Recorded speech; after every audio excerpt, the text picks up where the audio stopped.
अशा नवरात्र विशेष एपिसोडमध्ये राजश्री तुमचं मनापासून स्वागत आहे। आज आपण काय करतोय? आज आपण मराठवाड्यातली कोथिंबीरीचे मुटके करतोय। ताजी कोथिंबीर आपण निवडून धुवून चिरून घेतोय।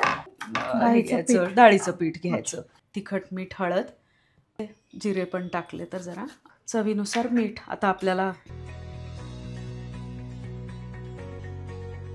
आंब्याचं पातेलं आपण घेतलंय, यात तेल मात्र सढळ हाताने टाकावं लागतं बरं। मोहरी टाकायची, जास्त हिंग टाकायचं एरवीपेक्षा। पाणी इतके घट्ट असतील ना तरच ते चांगलं शिजतं।